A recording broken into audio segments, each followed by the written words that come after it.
Kia ora Star Wars fans, welcome to Middle-Aged Kiwi Man collecting Star Wars figure.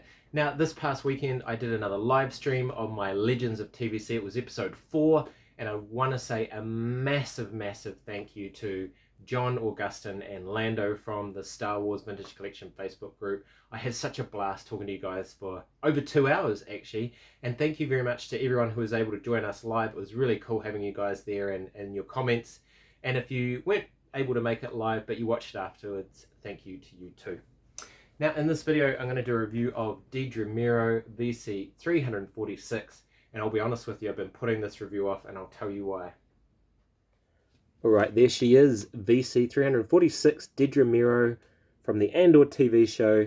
And yeah, she was one of my favourite characters in that show, and you're kind of rooting for her to win in that work situation. Then you realise she's an Imperial, so that's kind of creepy. But check out that card image of Denise Gough, the actress who played her.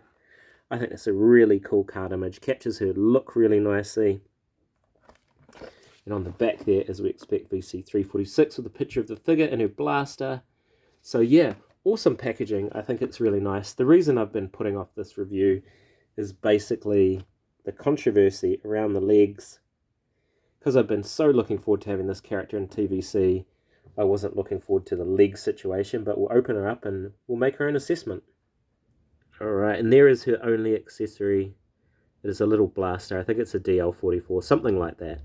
Very similar anyway. It just comes in a gunmetal grey cast plastic, no paint apps, which is kind of what we expect these days because paint apps are very expensive. Alright, and there is Dedra Meero, and I want to get a close-up of that head sculpt because that likeness of Denise Gough, or Denise Go, however you say it, looks absolutely fantastic. I love how they've got hair done as well in that nice tight Imperial bun. They've captured that look she gives quite a bit as well in the show. There you can see her rank badges, a little bit of slight overspray I think on the rank badges, her code cylinders, and it's an all new torso for this Imperial sculpt to represent a female officer. And then we get into the controversial legs, but we'll do some comparisons of the legs in a little bit. In terms of the articulation, it's got new arms as well. So just over 90 actually, so a little bit better than the male officer sculpt. Everything else is pretty much the same, I assume. Yep, she's on the double barbell.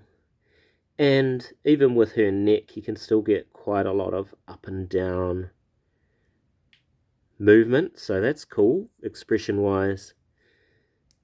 There is a crunch at the waist, barbell hips with upper thigh swivel.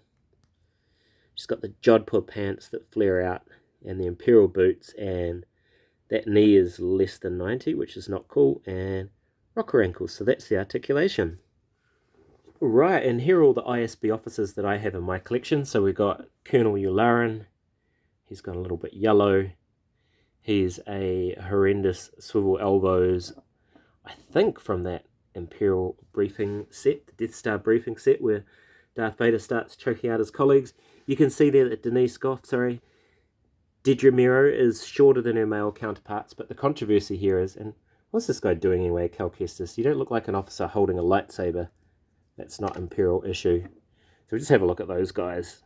They're very similar, but they both have the Jodhpur pants as well, so that seems to be an ISB thing. So basically the controversy is that her legs are the same as his legs. And what they've done to compensate is make the torso shorter.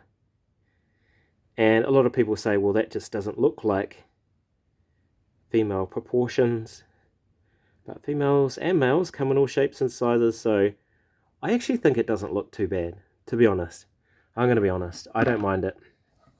In that wave that Dedra Meero comes in, there's so much new tooling. I can understand if they wanted to save some tooling budget, that this is where they do it. And to be honest, I'm glad they did. I'm glad they didn't skimp on the face sculpt, because the face sculpt looks amazing.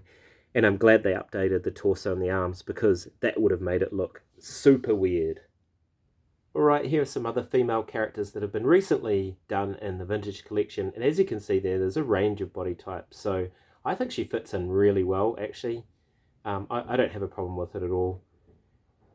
Those jumper pants, they do flare out a bit. Yeah, sure, her boots look quite big, make her lower legs look quite thick, but, you know, again, when you compare her to the male Imperial officer, I don't think it looks out of whack at all, personally.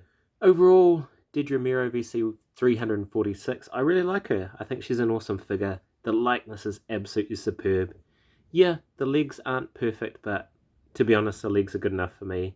Accessory-wise, she does come with that little blaster, but no holster, which is a little bit of a pain, and she does use that data pad a lot in the TV show, so maybe it would have been cool if she came with that. But again, comparing her with a male ISB officer,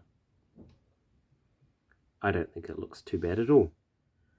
Finally, here's a look at the Andor figures that we have to date in the vintage collection. It's not a lot really, and you know, including the Phase 2 Clone Trooper as an Andor figure, well, that's what it was branded as, but really you're not going to have it in an Andor display, probably, are you?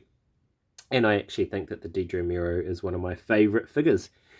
Apart from this guy here, B2 EMO, who is actually a Disney Parks figure. Anyway, if you made it this far, thank you so much for watching. I'm middle-aged Kiwi man collecting Star Wars figures. Ka kite, and I'll see you on another video.